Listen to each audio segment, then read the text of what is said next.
नमस्कार। मैं ज्ञानदेव मणि त्रिपाठी, प्राचार्य Maitreya college of education and management, Hajipur Vaishali, Bihar, NIOS के DLED ODL कार्यक्रम में आप सभी शिक्षार्थियों का हार्दिक अभिनंदन करता हूं, स्वागत करता हूं। अपने आज के इस कार्यक्रम में हम 503 के ब्लॉक 3 में वर्णित विषय गद्य शिक्षण पर चर्चा करेंगे। साहित्य शिक्षण पर हमने पूर्व में बातचीत की है। साहित्य की एक विधा के रूप में आज हम गद्य शिक्षण को समझने की कोशिश करेंगे। आज इस चर्चा में हमारे साथ शामिल हो रहे हैं प्रोफेसर निरंजन सहाय जी। निरंजन सहाय जी, आपका इस सत्र में स्वागत है। प्रोफेसर सहाय महात्मा गांधी काशी विद्यापीठ में के हिंदी विभाग में प्रोफेसर हैं और लेखन से वर्षों से जुड़े हुए हैं, विशेष करके पाठचर्या और स्कूली पाठ्यपुस्तकों के विकास से। यह हम आप सबके लिए सौभाग्य की बात है कि हमारी इस चर्चा में भी प्रोफेसर निरंजन सहाय जी शामिल हैं।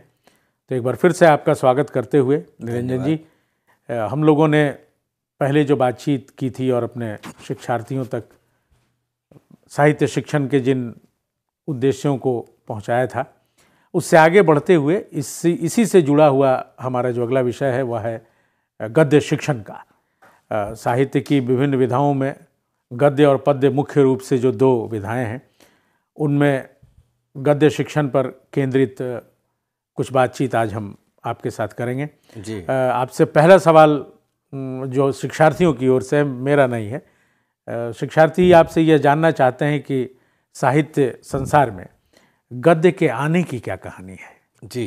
गद्य आया कैसे? यह हम हमेशा किसी चीज़ को वहाँ से जानने की कोशिश करते हैं कि उसका उद्गम कहाँ से हुआ। तो गद्य का उद्गम और उसकी थोड़ी विकास यात्रा कम से कम गोमुख से हरिद्वार तक की यदि आप करा देते तो मुझे लगता है कि शिक्षार्थियों के लिए बड़ा लाभप्रद होता।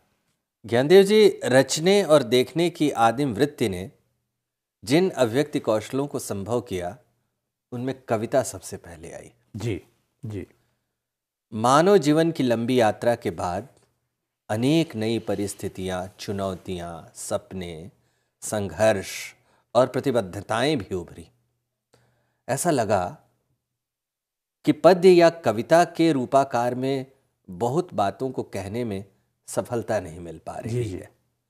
ऐतिहासिक और सामाजिक सांस्कृतिक भूमियां भी नए परिवेश का निर्माण कर रही थी। फिर गद्य विधाओं का संसार बना। यह कारण नहीं है कि काव्य सर्जक संसार ने एक जमाने में यह समझा था कि गद्य कवियों का निकष है। खड़ी बोली हिंदी की दुनिया में गद्य का आना एक युगांतकारी घटना थी। सूर्यकांत त्रिपाठी निराला ने सुधा की संपादकीय टिप्पणी में 13 अक्टूबर 1933 में कहा, गद्य जीवन संग्राम की भाषा है। आचार्य रामचंद्र शुक्ल के अनुसार आधुनिक काल गद्य काल है। दरअसल आधुनिक काल के पहले हिंदी साहित्य प्रायः पद्यात्मक ही रहा, लेकिन आधुनिक काल में गद्य का महत्व हिंदी साहित्य का केंद्रीय विषय बन गया। हिंदी गद्य की पूर्व पीठिका आधुनिकता है। जी जी जी। तो भारतेंदु युग में गद्य की मौजूदगी की भी कोई अलग कहानी है जी जी, कि भारतेंदु युग में कैसे गद्य का जी जी। तो यह जो भारतेंदु युग आता है, जिसे आधुनिक युग का प्रवेश द्वार कहते हैं और जिसे गद्य काल भी कहते हैं जी, वहाँ पहुँचने के पहले मध्यकालीन चेतना और आधुनिक चेतना में अलगाव के बिंदु को भी हम लोग समझ लें, क्योंकि आधुनिक काल का प्रवेश द्वार है भारतेंदु युग। अब यह समझने की कोशिश करें कि यह जो आधुनिकता बोध है उसका क्या स्वरूप है। आधुनिकता का आधार यथार्थ बोध होता है जी। इसका प्रभाव यह हुआ कि आधुनिक काल का साहित्य काव्य रूढ़ियों, कवि शिक्षा या बंधी बंधाई प्रणाली पर न चलकर अपने इर्द गिर्द के विषयों पर आधारित होने लगा। यथार्थ बोध का मतलब क्या है? यथार्थ बोध का मतलब है यथार्थ की विषमता का बोध। यह कारण नहीं है कि इस युग के साहित्यकारों ने आर्थिक, सामाजिक, राजनीतिक और अन्य तरह की विषमताओं पर खुलकर लिखा। साहित्यिक विषमताओं पर न केवल मुखर हुआ, अपितु विषमता को पाटने के लिए व्यग्र भी हुआ।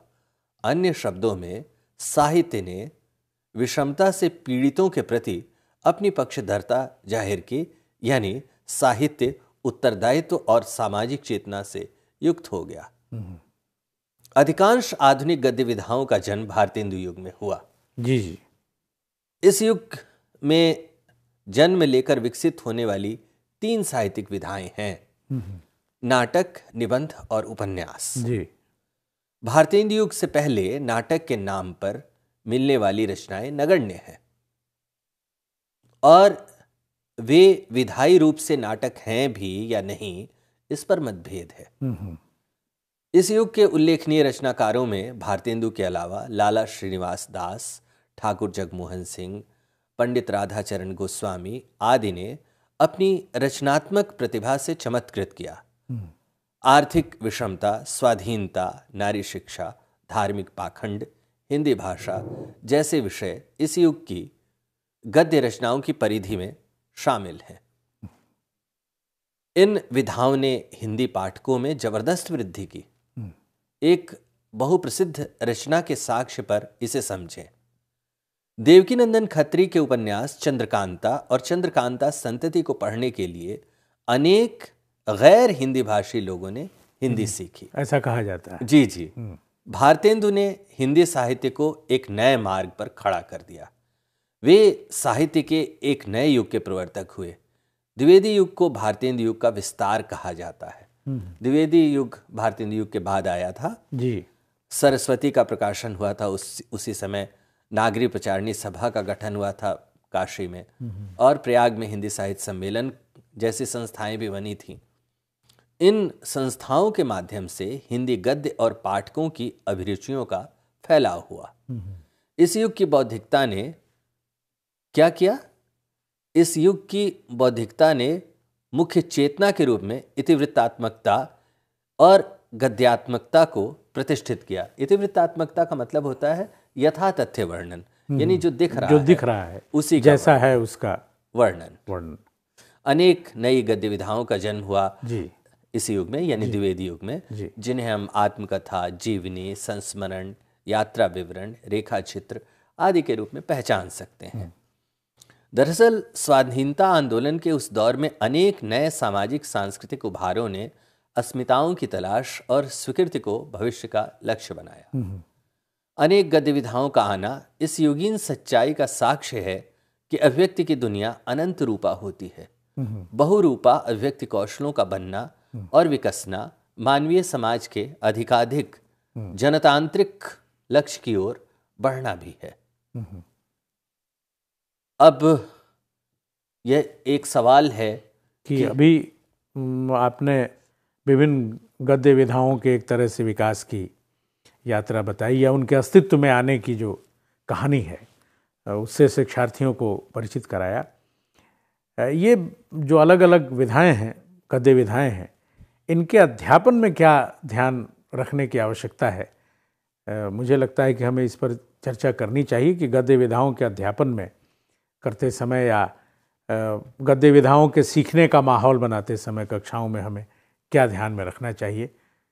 जब सीखने का जो क्रम है उसमें हम क्या ध्यान में रखें? जी जी, यह प्रश्न उठना एकदम स्वाभाविक है कि वे कौन से तत्व हैं जो किसी रचना को साहित्यिक गुणों से संपन्न कर देते हैं, या अभिव्यक्ति के विविध रूपों को साहित्य संसार ने किस रूप में पहचाना है। एक बात यह भी कि यदि भाषा शिक्षण के नज़रिए से साहित्य की दुनिया में हम जाते हैं तो हमें क्या हासिल होता है। अन्य शब्दों में अभिव्यक्ति कौशलों में कौन से नए आयाम जुड़ते हैं। रिपोर्टाज और रेखा चित्र आधुनिक गद्य की चर्चित विधाएं हैं। इन विधाओं को पढ़ाते समय सबसे पहले यह बताने की ज़रूरत है कि इन विधाओं का स्वरूप क्या है तथा अपनी किन विशेषताओं के कारण ये अन्य समरूप विधाओं से अलग हैं। जी जी। रचना की बुनियादी विशेषता होती है संवाद की ललक और कथन भंगिमा की निजता। लिहाजा यह बताना भी ज़रूरी होता है कि कैसे कोई रचना उसी विधा की अन्य रचनाओं से अलग है। बिल्कुल ठीक बात। या उस रचनाकार की कथन भंगिमा की निजी विशेषताएं क्या हैं?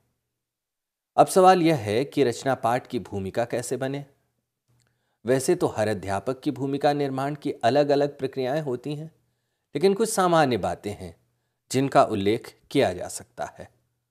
मसलन, किसी निजी या परिचित सामाजिक घटना से रचना के रिश्ते के साथ पाठ की पूर्व पीठिका तैयार की जा सकती है।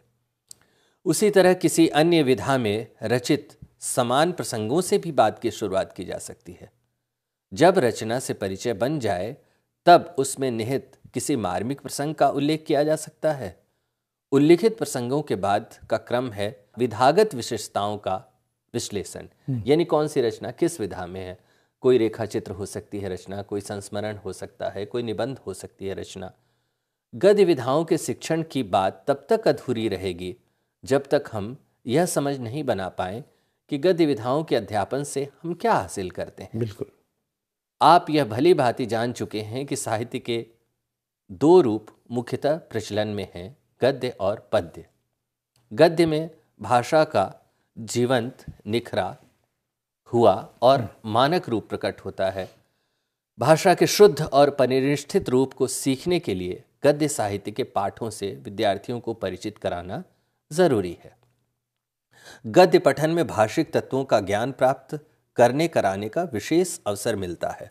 भाषिक तत्वों में भाषा के घटकों, ध्वनि, रूप, पदबंध, वाक्य आदि का समावेश होता है।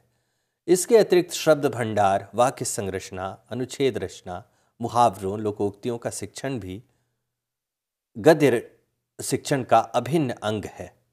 गद्य पाठ विद्यार्थियों को सुनने, बोलने, पढ़ने तथा लिखने के अनेक अवसर प्रदान करते हैं।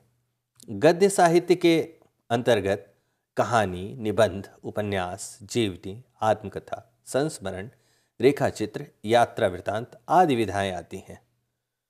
प्रत्येक विधा की अपनी अपनी शैली होती है।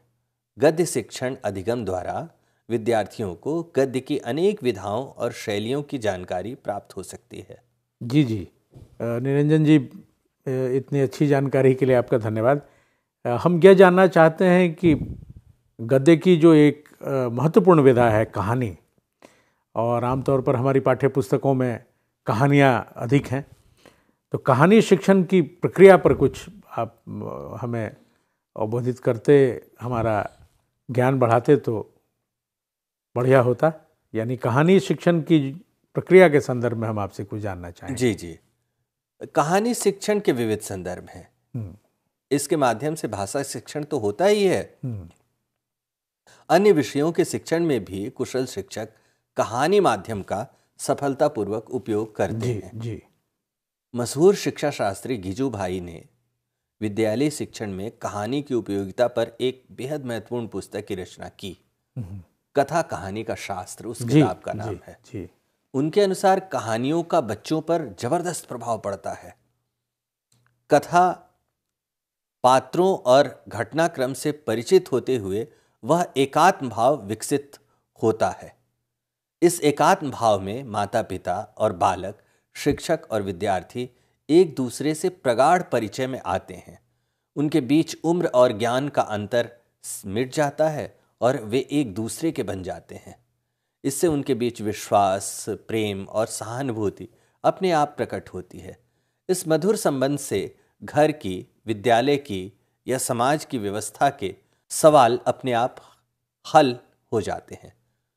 कहानियाँ सुनाने वाले माता पिता तथा अध्यापकों का अनुभव है कि कहानियाँ सुनने में रुचि लेने वाले रसिक विद्यार्थी व्यवस्था संबंधी सभी नियमों को बहुत आदर देते हैं।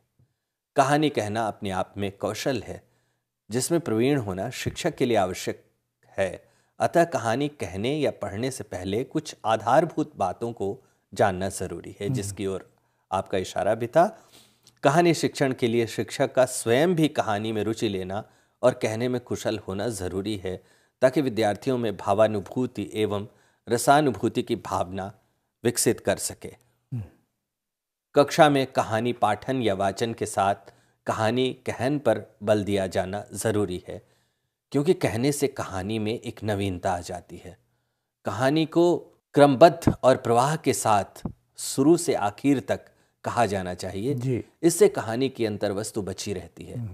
कहानी के माध्यम से ध्यान देने की बात है कि कहानी के माध्यम से नीति या आदर्श की बात बताते समय काफ़ी सतर्कता बरतने की ज़रूरत है। कहानी समाप्त होते ही शिक्षक द्वारा यह पूछना कि इस कहानी से हमें क्या शिक्षा मिलती है, ठीक नहीं है। हाँ, यह वैसे भी यह भाषा को शिक्षण या साहित्य शिक्षण के नज़रिए से कि हम साहित्य में ही यह तलाश शुरू कर देते हैं कि इससे आपको किस तरह की नैतिक शिक्षा मिलती है, शिक्षा नहीं बल्कि नैतिक शिक्षा मिलती है। फिर वहाँ मुझे लगता है कि साहित्य और भाषा शिक्षण के उद्देश्य गौण हो जाते हैं और प्रधान हो जाता है कि इस पाठ से आप किस तरह की नैतिकता बच्चों तक पहुँचा रहे हैं। इन कहानी के साथ साथ कुछ अन्य विधाएं भी साहित्य में हैं जिनके अध्ययन अध्यापन की सुविधा या सहूलियत पाठ्यक्रम में है। नाटक भी उनमें से एक महत्वपूर्ण है और उसके साथ साथ अन्य विधाएं भी हैं। तो इस चर्चा को आगे बढ़ाते हुए कहानी शिक्षण के साथ साथ हम यह भी चाहेंगे कि आप अन्य विधाओं पर भी हमारे शिक्षार्थियों को दृष्टि संपन्न बनाएं। जी ज्ञानदेव जी, नाटक पर हम लोग बातचीत करेंगे और लेकिन उसके पहले जो आपने नैतिकता के सवाल को उठाया था उस पर एक बात मुझे कहनी है। नैतिकता रचना में अंतर्भुक्त होनी चाहिए, यानी रचना में वह शामिल होनी चाहिए। यदि शामिल हो नैतिकता तो कोई दिक्कत नहीं है, लेकिन वह अलग से यदि गुथी जाए, उपदेश परक शैली में हो, तब वह एक घोषणा लगती है। बिल्कुल। जबकि रचना का काम घोषणा और फिर करना कहानी नहीं है। शिक्षण के जो उद्देश्य हैं वो उनको फिर आप ईमानदारी से उसका पालन नहीं कर सकते। जी। फिर आप वास्तव में कहानी शिक्षण नहीं करते होते हैं, फिर आप वास्तव में नैतिक शिक्षा का कोई पाठ पढ़ाते होते हैं या कोई उपदेशात्मक पाठ उनको पढ़ाते होते हैं जो एक तरह से एक तरफा है। जबकि कहानी में अनंत संभावनाएं हैं।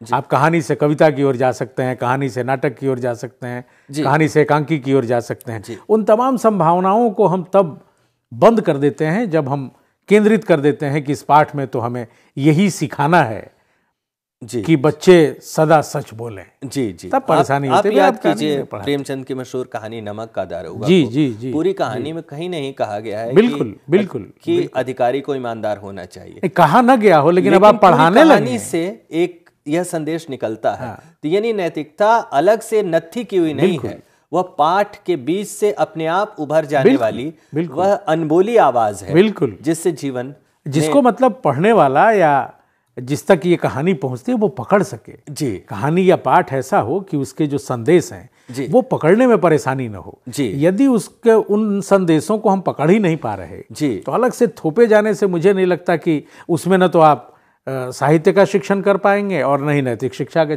शिक्षण कर पाएंगे आज के संदर्भ में। तो शिक्षार्थियों को विशेष ध्यान इस पर रखना चाहिए। हमारे जो डीएलएड के शिक्षार्थी चाहिए कि इससे क्या नैतिक नहीं, अमूमन हम यही करते हैं हर पाठ में। गणित में यदि आप जोड़ घटाव गुना भाग पढ़ा रहे हैं तो बच्चा वही सीखेगा। गणित की किताबों में आपको ये सवाल नहीं मिलेंगे कि इससे आपको क्या शिक्षा मिलती है। आमतौर पर हिंदी और संस्कृत के पाठों में ये बहुतायत पाया जाता है। मुझे लगता है कि इस पर सभी शिक्षकों को, आप सभी शिक्षक हैं, डीएलएड पाठ्यक्रम से जुड़े हुए हैं, तो आपको भी सोचना चाहिए ऐसे सवालों पर। अब अपनी इस चर्चा को आगे बढ़ाने के लिए मैं एक बार फिर से आग्रह करता हूँ निरंजन साहे जी से कि वो गद्य शिक्षण की अन्य विधाओं पर भी अपनी टिप्पणी दें।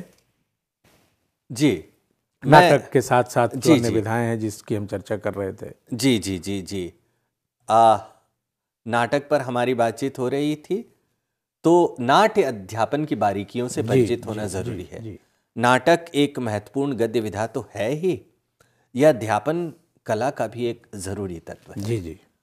शिक्षा शास्त्री गिजू भाई को मैं फिर याद करूंगा, उन्होंने लिखा है कि शिक्षण काल में नाट्य प्रयोग को महत्वपूर्ण स्थान देना चाहिए। उनके मुताबिक ऐसी शिक्षा पद्धति में बाल स्वभाव और बाल रुचियों को अधिक से अधिक स्थान दिया जाता है। नाटक में संवाद होते हैं, हालांकि संवाद अन्य विधाओं में भी हो सकते हैं, पर वहां इसकी अनिवार्यता नहीं होती। इसमें अभिनेता की अनिवार्यता होती है। इसलिए जिस नाटक एकांकी को रंगमंच पर अभिनीत नहीं किया जा सकता, उसकी सफलता संदिग्ध ही रहती है। पुराने जमाने में नाटक को देखा सुना जाता था, इसलिए इसे दृश्य श्रव्य विधा के रूप में भी जाना जाता था। हालांकि आजकल इसका पठन भी किया जाता है। भरत मुनि के अनुसार किसी भी अवस्था के अनुकरण को नाटक कहते हैं। अतः छात्र छात्राओं की अनुकरण करने की स्वाभाविक प्रवृत्ति को इसमें पोषण मिलता है। नाटक एकांकी एक रागात्मक रचना है। इसमें मानवीय भावों का प्रदर्शन बहुत प्रभावपूर्ण तरीके से होता है। नाटक पढ़ने या देखने से भावों का उद्रेक बहुत तीव्र होता है। तो यह जो नाटक है, कहा जाता है कि पुराने ज़माने में पाश्चात्य काव्यशास्त्र में एक शब्द इस्तेमाल किया जाता था, विरेचन। और उसका संदर्भ यह होता था कि जब आप किसी रचना से गुजरते हैं तो आपकी जो वृत्तियां हैं वह उद्वेलित होती हैं, और फिर उद्वेलित होने के बाद किसी ऐसे बिंदु पर पहुंच जाती हैं जहां पहुंचकर आप एक नई अनुभूति, एक नई समझ के साथ आप प्रकाशित हो जाते हैं। जी। तो नाटक में इसकी संभावना अधिक है। हम लोग निबंध अध्यापन पर भी थोड़ी बातचीत कर लें। जी। निबंध अध्यापन गद्य अध्यापन का एक अत्यंत महत्वपूर्ण हिस्सा है। चूंकि निबंध अध्यापन एक विस्तृत प्रसंग है, इसलिए इसके बारे में एक स्वतंत्र व्याख्यान से अपनी समझ बना पाएंगे, जो इस कार्यक्रम से अलग हिस्से में शामिल है। गद्य की कुछ अन्य विधाओं के अध्यापन के संदर्भों पर कुछ समझ हम लोग बनाने का प्रयास करें। आइए हम रिपोर्टाज की बात करें। किसी घटना को संवेदनशील सजीवता के साथ इस तरह प्रस्तुत किया जाए कि वह अखबारी समाचार की निर्जीव तटस्थता से आगे बढ़कर मनुष्य की समग्र चिंताओं और उसके सौंदर्य बोध को प्रकट करे, तब हम उसे रिपोर्टाज कहते हैं। जी। हिंदी साहित्य कोश भाग 2 के अनुसार रिपोर्टाज फ्रांसीसी भाषा का शब्द है और अंग्रेजी शब्द रिपोर्ट से इसका गहरा संबंध है। रिपोर्ट किसी घटना के यथातथ्य साध्य वर्णन को कहते हैं। रिपोर्ट सामान्यतः समाचार पत्र के लिए लिखी जाती है और उसमें साहित्यिकता नहीं होती। रिपोर्ट के कलात्मक और साहित्यिक रूप को रिपोर्टाज कहते हैं। अक्सर रिपोर्टाज की चर्चा करते समय अखबारी समाचार से उसके अंतर को स्पष्ट किया जाता है। यानी कोई घटना होती है तो अब आप उसका यथातथ्य वर्णन कर देते हैं, तो वह रिपोर्ट है। सिर्फ तथ्यात्मक खबर दे देते हैं। जी। लेकिन उसमें यदि मानवीय संवेदना का पुट डालते हैं, जैसे कोसी की बाढ़ को लेकर फणीश्वरनाथ रेणु जी ने जैसे लिखा था, तो वह केवल बाढ़ नहीं रह जाती है। बिल्कुल। बाढ़ के भीतर पनपने वाले, बाढ़ के बीच पनपने वाले जीवन राग की भी बात है उसमें। उस विनाश लीला का भी वर्णन होता है मानवीय संवेदनाओं के साथ। तब वह रपट नहीं रहती, बल्कि एक साहित्यिक रचना में रूपांतरित हो जाती है। रिपोर्ट या रपट में जहां सूचना संयोजन और तटस्थ अभिव्यक्ति का संकलन महत्वपूर्ण है, वहीं रिपोर्टाज में सूचना संयोजन से अधिक समग्र मनुष्य की तलाश महत्वपूर्ण है। और तटस्थ अभिव्यक्ति की जगह संवेदनशीलता का पुट उसे आत्मीय पाठ की विशेषता प्रदान करता है। हिंदी के प्रमुख रिपोर्टाज लेखकों में रांगे राघव, प्रभाकर माचवे, फणीश्वरनाथ रेणु, धर्मवीर भारती जैसे नाम लिए जा सकते हैं। एक अन्य गद्य विधा है रेखाचित्र। जी। और रेखाचित्र की जब हम बात करते हैं तो संस्मरण की भी बात करते हैं, लेकिन पहले रेखाचित्र पर हम लोग बातचीत कर लें। रेखाचित्र भी गद्य की आधुनिक विधा है। इसके अध्यापन के सिलसिले में यह जानना चाहिए कि रेखाचित्र का जन्म और विकास कहानियाँ, उपन्यासों के बाद हुआ। प्रायः रेखाचित्र की बात करते समय लगभग समान गद्य विधा संस्मरण का भी नाम लिया जाता है। लिहाजा यह ज़रूरी है कि इन विधाओं की प्रकृति स्पष्ट करने के साथ ही इनके बीच मौजूद सूक्ष्म अंतरों पर भी एक नज़र डाली जाए। रेखाचित्र को अंग्रेजी के स्केच का पर्याय के रूप में ग्रहण किया जाता है। रेखाओं और रंगों की बहुलता को महत्व न देकर यदि कोई चित्रकार इन्हीं गिनी रेखाओं के माध्यम से एक सार्थक रूप गढ़ ले, तब उसे स्केच कहते हैं। उसी तरह रेखाचित्र लेखक कम से कम शब्दों के माध्यम से किसी व्यक्ति, वस्तु या दृश्य का अंकन कर देता है। संस्मरण में स्मृति की केंद्रीय भूमिका होती है। यानी जहां रेखाचित्र देश को महत्व देता है, वहीं संस्मरण स्मृति को। यह समझना भी जरूरी है कि दोनों की विशेषताएं एक दूसरे में नजर आ सकती हैं, पर हम पृथकता के लिए यह देखेंगे कि रचना में केंद्रीयता किसे हासिल हुई। यानी जब रेखा चित्र और संस्मरण दोनों की बात करें हम, तो रेखा चित्र में चित्रण की प्रधानता होगी और संस्मरण में स्मृति की प्रधानता होगी। यदि किसी रचना में चित्रण की प्रधानता है तो हम उसे रेखा चित्र कहेंगे, और किसी में स्मृति की प्रधानता है तो हम उसे संस्मरण कहेंगे। एक और अंतर की ओर भी लोग ध्यान देते हैं। संस्मरण प्रायः महत्वपूर्ण व्यक्तियों पर आधारित होता है, जबकि रेखा चित्र किसी भी सामान्य आदमी पर लिखा जाता है। जैसे हम रविन्द्रनाथ ठाकुर पर संस्मरण लिख सकते हैं, लेकिन किसी अपरिचित किसान पर हम रेखा चित्र लिख सकते हैं।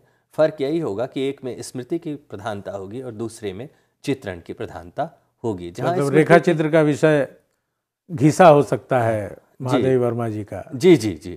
तो और संस्मरण के लिए महादेवी वर्मा जी हो सकती हैं। हाँ जी जी। ये जो रेखा चित्र और संस्मरण के अध्यापन के विविध तरीके हैं जी, उस पर ध्यान देते समय विधाओं के अंतर और विधाओं के अंतर के बताने के साथ ही साथ यह बताना ज़रूरी है कि दोनों में फ़र्क क्या है, जिसकी चर्चा हम लोग कर रहे थे जी। और रेखा चित्र में चित्रण की प्रधानता और संस्मरण में स्मृतियों की प्रधानता। मैं महादेवी वर्मा के ही साहित्य संसार से यदि उदाहरण लेकर आपसे बात करना चाहूँ तो उनकी स्मृति की रेखाएं एक किताब है, उसमें उन्होंने सुभद्रा कुमारी चौहान को याद किया है, तो वह संस्मरण का एक रूप है। और दूसरी तरफ जो उनके बहुत सारे रेखा चित्र हैं, जैसे गिल्लू है या गौरा गाय है और रामा है, घीसा भी है, घीसा है। इन सभी रचनाओं को जब हम पढ़ते हैं तब वे उन दृश्यों की जीवंतता पर खास ध्यान देती हैं। जैसे गौरा गाय का परिचय देते समय वो बताती हैं कि उसका शरीर कैसा है, उसके कान कैसे हैं, उसकी पूंछ कैसी है, और फिर एक तरह से पूरा दृश्य उभर कर हमारे सामने आ जाता है। लेकिन जब वे बात करती हैं किसी साहित्यकार पर, जैसे निराला पर बात करती हैं या सुभद्रा कुमारी चौहान पर बात करती हैं, तो उसमें स्मृतियों के बहुत सारे मंजर नज़र आते हैं। गद्य विधाओं के अध्यापन के बारे में बात करते समय हमें दो चार मोटी मोटी बातें समझ लेनी चाहिए। पहली तो बात यह कि गद्य का आना किस तरह से एक युगांतकारी घटना है। बिल्कुल, वह आधुनिकता की चेतना को पैदा करने वाली बात है। आधुनिकता की चेतना और गद्य दोनों का आगमन एक साथ होता है। आधुनिकता का मतलब होता है उस विषमता बोध से परिचित होना जिस विषमता बोध के बल पर हम समाज में व्याप्त असमानता को पहचानते हैं और उसमें साहित्य की भूमिका रेखांकित करते हैं। और आधुनिक काल ने साहित्य को यह समझ दी कि उसे किसके पक्ष में खड़ा होना है। उसे वंचितों, शोषितों, पीड़ितों, प्रताड़ितों, दलितों, आदिवासियों, अल्पसंख्यकों, उनके पक्ष में खड़ा होना है और मनुष्य के विकास की संभावनाओं को समग्र रूप में देखना है। यानी समग्र मनुष्य की परिकल्पना साहित्य का उद्देश्य है। और आधुनिकता की चेतना और गद्य दोनों ने साथ आकर साहित्य के इस लक्ष्य को प्राप्त करने का प्रयास किया। एक तो यह बात कि किस तरह से आधुनिकता और गद्य विधाओं का एक अटूट संबंध है। अध्यापक अध्यापिका को इस बात को याद रखने की जरूरत है।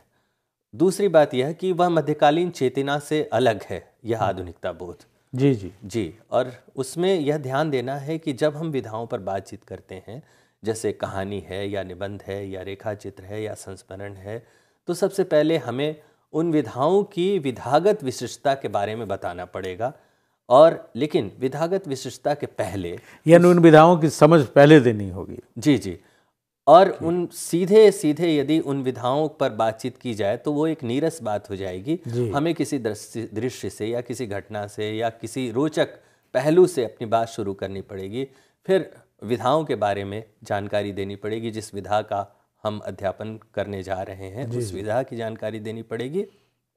उसके बाद उस रचना में व्याप्त संवेदना के विविध पहलुओं का अध्ययन करना पड़ेगा। और संवेदना की उन विविध पहलुओं के अध्ययन के साथ ही एक और बेहतर बात यह हो सकती है कि हम कक्षा में उपस्थित लड़के या लड़कियों जो विद्यार्थी होते हैं उनके जीवन से संबंधित, उनके परिवेश से संबंधित उसी विधा में किसी रचना को लिखने के लिए प्रेरित कर सकें। तो ये तमाम बातें गद्य विधाओं के अध्यापन से जुड़ी हुई हैं जिन पर हम ध्यान देते हैं और अपनी समझ बनाते हैं। बहुत बहुत धन्यवाद निरंजन जी, आपने आज की चर्चा में हमारे साथ साहित्य शिक्षण के अंतर्गत जो गद्य शिक्षण का हमारी इकाई है। ज्ञानदेव जी, एक बात रह गई जी। बात यह थी कि गद्य विधाओं के अध्यापन के साथ हमको यह भी ध्यान रखने की ज़रूरत है कि कोई भी मानक तय करने के पहले यह याद रख लेना चाहिए कि हर शिक्षक या शिक्षिका का अपना एक व्यक्तित्व है और वह अपने तरीके से विषयों का अध्यापन करता है।